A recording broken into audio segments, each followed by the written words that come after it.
नमस्कार विद्यार्थी मित्रांनो, तर इयत्ता 12वीच्या परीक्षा खूप जवळ आलेल्या आहेत आणि आज आपण आजच्या व्हिडिओमध्ये शिकणार आहोत रायटिंग स्किल साठीचा जो महत्त्वाचा टॉपिक आहे क्वेश्चन फॉर। तर question four A, question four B आपण हे दोन्ही व्हिडिओ अपलोड केलेले आहेत। आजच्या व्हिडिओमध्ये आपण शिकणार आहोत क्वेश्चन फॉर सी। तर विद्यार्थी मित्रांनो, क्वेश्चन फॉर सी काय असतो हे समजून घेऊया। तर क्वेश्चन फॉर सी मध्ये तुम्हाला attempt any one of the following विचारलं जातं। Question four C, attempt any one of the following या पद्धतीने क्वेश्चन विचारला जातो। यामध्ये आपल्याला 3 ऑप्शन्स असतात। एक असतं, पहिलं जे असतं ते असतं स्पीच रायटिंग, त्यानंतर दुसरं असतं कॉम्पेअरिंग, ज्यामध्ये आपण सूत्रसंचालन वगैरे करतो त्या प्रकारचे मुद्दे दिलेले असतात आणि ते आपल्याला एक्सप्लेन करायचे असतात। आणि तिसरं असतं एक्सपान्शन ऑफ आयडियाज, जसं 10वीला या पद्धतीचा क्वेश्चन असायचा, एक्सपान्शन ऑफ एन आयडिया।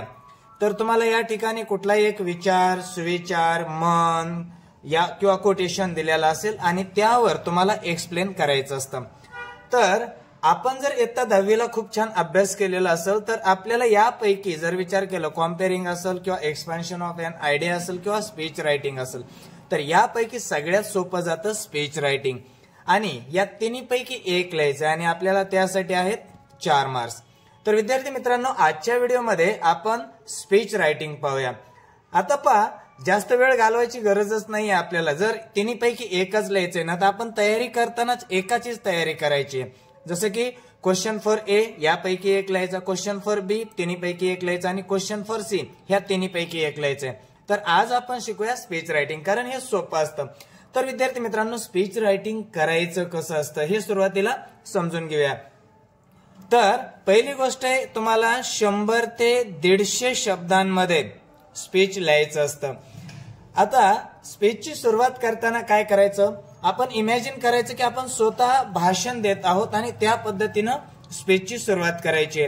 मग यामध्ये तुम्ही तुमचे प्रिन्सिपल, टीचर्स आणि जे फ्रेंड्स आहेत, वर्गमित्र वगैरे किंवा स्पीच साठी जे जजेस आहेत, त्या सगळ्यांना संबोधून ऍड्रेस करून आपण भाषणाची सुरुवात करायची असते। आणि निश्चितच आहे की स्पीच लिहिताना तुम्ही स्वतः भाषण करत आहात असं इमॅजिन करा आणि मग स्पीच लिहिण्यास सुरुवात करा। मग आपण ते भाषण कसं प्रभावीपणे बनवू शकतो, किती प्रभावीपणे आपण भाषण देऊ शकतो या पद्धतीने विचार करा आणि त्या पद्धतीने भाषण लिहायला सुरुवात करा। आणि स्पीचचा शेवट करताना हमेशा थँक्यू ने करा। स्पीचच्या शेवटी थँक्यू अशा पद्धतीनं शेवटी लिहायचं असतं। तर याची मार्किंग स्कीम कशी असते पहा, तुमचे जे विचार आहेत त्या विचारांची मांडणी तुम्ही किती व्यवस्थित केले यासाठी तुम्हाला 2 मार्क असतात आणि तुम्ही प्रस्ताविक म्हणजेच काय, भाषणाची सुरुवात किती प्रभावीपणे केलेली आहे यासाठी 1 मार्क असतो आणि योग्य समारोप यासाठी 1 मार्क असतो। विचारांची एकंदर मांडणी यासाठी 2 मार्क्स, प्रस्ताविक म्हणजे योग्य सुरुवात यासाठी 1 मार्क आणि योग्य शेवट यासाठी 1 मार्क, असे 4 मार्क्स आपल्याला या क्वेश्चन साठी असतात। लक्षात ठेवायचे, पुन्हा एकदा सांगतोय की तुम्हाला यामध्ये स्पीच रायटिंग, कॉम्पेअरिंग आणि एक्सपान्शन ऑफ एन आयडिया या तिन्हीपैकी एकच लिहायचं असतं। तर आपण आतापासूनच परीक्षेच्या अगोदर फक्त यापैकी कॉम्पेअरिंगचे स्टडी करा, एक्सपान्शन ऑफ एन आयडिया याचे स्टडी करा असं नाही करायचंय। आपल्या या तिन्हीपैकी सोपं कोणतं वाटतं ते एकाच स्टडी करायचंय। तर या ठिकाणी खरंच पाहायला गेलं तर 10वीला आपण स्पीच रायटिंग पाहिलेलं आहे, तर त्याच पद्धतीने या ठिकाणी स्पीचची आपण तयारी करू शकतोय आणि स्पीच रायटिंगवरच फोकस करा, तेच परीक्षेमध्ये लिहा, ते सोपं असतं लिहायला। तर लक्षात ठेवायचं, या पद्धतीनं 100 ते 150 शब्दांमध्ये तुम्हाला स्पीच लिहायचं असतं। स्पीचचा शेवट थँक्यू ने करायचा असतो। मग स्पीच लिहित असताना लक्षात ठेवा की काय करायचं, स्पीच लिहित असताना respected principal, honourable teachers and my dear friends अशी सुरुवात करू शकता किंवा रिस्पेक्टेड जजेस, honourable principal, teachers and my dear friends अशी सुरुवात करू शकता। पहा, सुरुवात एकदा भाषणाची करताय ना, तर त्यामध्ये पहिला पॅरेग्राफ जो असणार आहे त्यामध्ये तुमचा भाषणाचा विषय काय आहे ना, सब्जेक्ट कोणता आहे आणि हे भाषण देण्यामागचा हेतू काय आहे तुमचा, हे समजून घेऊन पहिला पॅरेग्राफ लिहायचा आहे. भाषणाचा विषय आणि भाषण देण्यामागील हेतू त्या दिवशीचा. आता जो तुम्हाला टॉपिक दिलाय तो या ठिकाणी यामध्ये एक्सप्लेन कराल आणि या टॉपिकवर भाषण का देताय, त्यामागील हेतू काय हे या ठिकाणी एक्सप्लेन कराल. त्यानंतर मेन बॉडी जी असते भाषणाची, आता हे भाषण देत असताना एकदम डिटेलमध्ये तुम्ही जे काय सांगताय ते डिटेलमध्ये सांगा. डिटेलमध्ये सांगताना जो विषय आहे त्याचं इम्पॉर्टन्स त्या ठिकाणी नमूद करा किंवा सिग्निफिकन्स म्हणजेच इम्पॉर्टन्स नमूद करा. काय त्यामध्ये जर भाषणामध्ये तुम्ही प्रॉब्लेम्स मांडताय तर त्यावरील सोल्युशन ही मांडण्याचा प्रयत्न करा, है ना. प्रॉब्लेम्स मांडताय तर त्यावरील सोल्युशन ह्याही गोष्टी मांडण्याचा प्रयत्न करायचा आहे. तर विद्यार्थी मित्रांनो, प्रिव्हियस इयर क्वेश्चन पेपर मधील हा क्वेश्चन आहे. यामध्ये पहा क्वेश्चन काय विचारला तुम्हाला. You intend to take part in the inter collegiate elocution contest. Elocution म्हणजे वक्तृत्व, कॉन्टेस्ट म्हणजे स्पर्धा, इंटर कॉलेजिएट म्हणजे महाविद्यालय अंतर्गत असणारी स्पर्धा आहे आणि यामध्ये तुम्ही इंटेंड आहात पार्ट घेण्यासाठी, सहभागी होण्यासाठी. One of the topics given is stop cruelty. Cruelty म्हणजे काय, क्रूरपणा, to animals and birds. Prepare a speech on it in about 100 to 150 words. Stop cruelty to animals and birds. आता हा टॉपिक दिलेला आहे आपल्याला. मग आपण स्पीच लिहित असताना याच्यावर विचार करायचा अगोदर 5-10 सेकंद, है ना. क्रुएल्टी एनिमल्सच्या बाबतीत, बर्ड्सच्या बाबतीत कशी आहे. क्रुएल्टी आहे म्हणजेच काय, निष्ठुरपणा आहे, क्रूरता आहे. तर यावर आपल्याला विचार करायचा, मग भाषण लिहायला सुरुवात करायची. आणि तुम्हाला या पद्धतीनं काय मुद्दे दिलेले असतात, जसं की animals feel pain just as we do. Pain होणे म्हणजे वेदना होणे, त्रास होणे, तर प्राण्यांना सुद्धा आपल्यासारख्याच वेदना होतात. फॉलो अहिंसा, नॉन व्हायलन्स, है ना. अहिंसा फॉलो करा.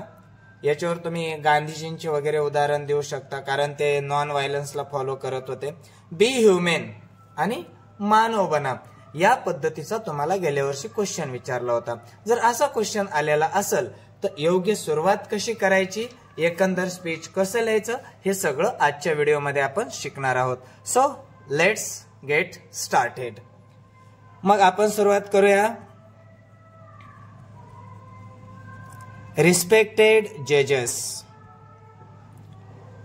आदरणीय पंच, आणि नंतर लिहायचं ऑनरेबल. ऑनरेबल म्हणजे सन्माननीय. Honourable principal, teachers and my dear friends. या पद्धतीनं भाषणाची सुरुवात करायची. रिस्पेक्टेड जजेस, honourable principal, teachers and my dear friends. पहा त्यानंतर तुम्ही सांगू शकता पहिल्या पॅरेग्राफ मध्ये आय एम. इथं तुमचं नाव लिहा, जे काय तुमचं नाव आहे ते आय एम च्या समोर लिहा. मग पुढे आपण लिहायचं इम्पॉर्टन्स. पहिल्या पॅरेग्राफ मध्ये हा जो तुम्हाला सब्जेक्ट दिलेला आहे, stop cruelty to animals and birds, है ना, याच्यावर थोडंसं एक्सप्लेन करायचं, त्याचं इम्पॉर्टन्स सांगायचं आहे. मग तुम्ही म्हणू शकता it is a very special day. It is a very special day for all of us. हा आपल्या सर्वांसाठीच खूप विशेष दिवस आहे. कारण काय, because our college has organised elocution contest, है ना. इलोक्युशन कॉन्टेस्ट, वक्तृत्व स्पर्धा. It is a very special day for all of us because our college has organised elocution contest किंवा कॉम्पिटिशन ही म्हणू शकता. तर आपल्या कॉलेजने वक्तृत्व स्पर्धा ऑर्गनाइज केलेली आहे. ऑन जो टॉपिक आहे तो लिहायचा या ठिकाणी. स्टॉप क्रुएल्टी तुम्हाला यूज करता आले पाहिजेत. पहा हे मुद्दे जे आहेत ते. Stop cruelty to animals and birds.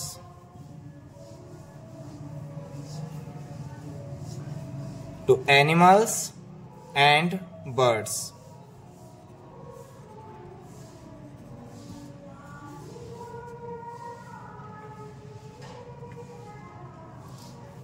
This topic is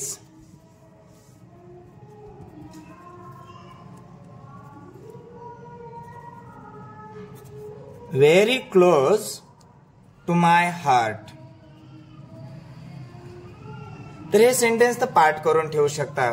कुठलंही स्पीच लिहिता येते हे सेंटेन्स यूज करून टाका. This topic is very close to my heart. हा टॉपिक आहे ना माझ्या हृदयाच्या अगदी जवळचा आहे. हे तर कुठेही यूज करू शकताय. Because I am animals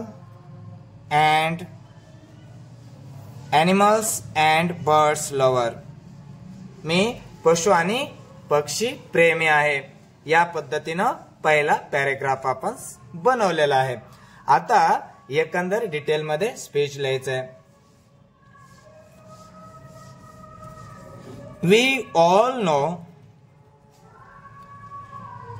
that. आपल्या सर्वांना माहित आहे की. दॅट असं वाक्यात मध्ये आलं ना वाक्य जोडण्यासाठी तर समजायचं त्याचं मिनिंग असतं की we all know that animals and birds live their life. Their life त्यांचं जीवन. लाईक म्हणजे च्या-सारखे. लाईक अस. We all know that animals and birds live their life like us. आपल्या सर्वांना माहित आहे की पशु पक्षी आणि प्राणी हे आपल्यासारखंच जीवन जगतात. मग हे जे मुद्दे आहेत या ठिकाणी ते सुद्धा यामध्ये घ्यायचे आहेत. They too म्हणजे सुद्धा. They too feel pain. है ना. त्यांना सुद्धा वेदना होतात. मग या ठिकाणी रेटोरिकल क्वेश्चन वगैरे तुम्ही तयार करू शकता जेणेकरून इम्पॅक्ट पाडण्यासाठी भाषणामध्ये. मग why don't we care. Why don't we care for them question mark. Why don't we care for them. आपण त्यांची काळजी का घेत नाहीयेत. है ना. या ठिकाणी काय होईल इम्पॅक्ट पडेल असा मध्येच क्वेश्चन विचारला तर. Why we increase pollution. Why we increase pollution. आपण प्रदूषण का वाढवतोय.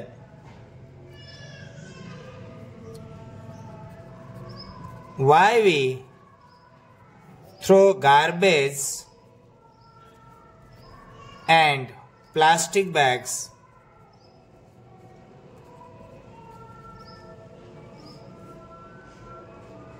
everywhere. Why we throw garbage and plastic bags everywhere. आपण सर्वत्र गार्बेज म्हणजे कचरा है ना आणि प्लास्टिक बॅग्स का फेकून देतोय.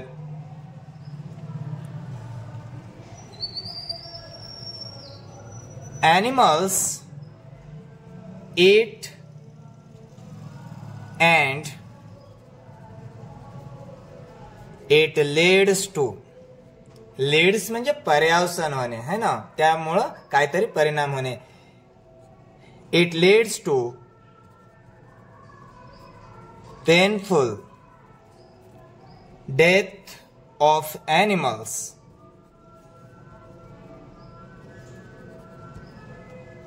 Painful death of animals. पहा तर आपण काय लिहिलं यामध्ये.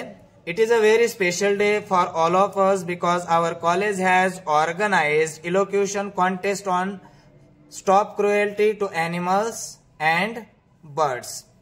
This topic is very close to my heart because I am animals and birds lover. We all know that animals and birds live their life like us. म्हणजे ते आपल्यासारखं जीवन जगतात. They too feel pain. त्यांना सुद्धा वेदना होतात. Why don't we care for them? आपण त्यांची काळजी का घेत नाही? Why we increase pollution? आपण प्रदूषण का वाढवतोय? Why we throw garbage and plastic bags? आपण कचरा आणि प्लास्टिक बॅग्स एव्हरीवेअर म्हणजे सर्वत्र का फेकतोय? Animals eat and it leads painful death of animals. प्राणी हे खातात आणि त्यापासून अतिशय वेदनादायक त्यांचा मृत्यू होत असतो. आणि एक छान शेवटचा पॅरेग्राफ बनवायचा आहे. तर पहा,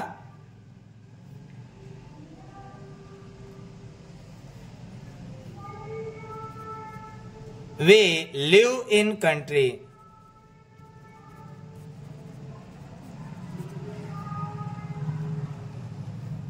where अहिंसा, जो मुद्दा या ठिकाणी दिलेला आहे अहिंसा है ना. तर हा मुद्दा आपण अगोदर एक्सप्लेन केला, हा मुद्दा आता एक्सप्लेन करूया. We live in country where ahimsa is a main principle. आपण ज्या देशामध्ये राहतोय तिथं अहिंसा हे मुख्य तत्व आहे. Principle, PLE, principle which is given by Mahatma Gandhi.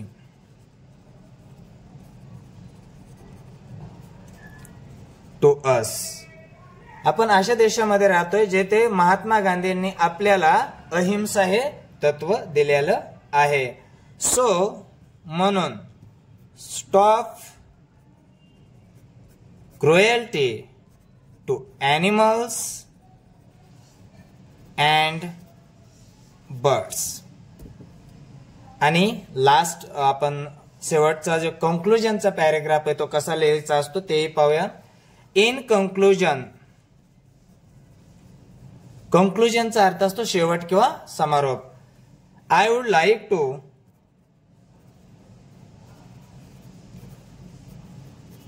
Would like to म्हणजे इच्छितो. In conclusion I would like to thank you. कोणाचा आभार मानायचे? Thank you the organisers and the audience, जे भाषण ऐकायला तिथं आहेत. ऑर्गनायझर्स ज्यांनी हा कार्यक्रम भाषणाचा ठेवलाय त्यांचे एक आभार मानायचे. ऑडियन्स जेवढे काय लोक त्या ठिकाणी कार्यक्रम ऐकतायत ते त्यांचे तुम्ही आभार मानताय. For giving me this opportunity.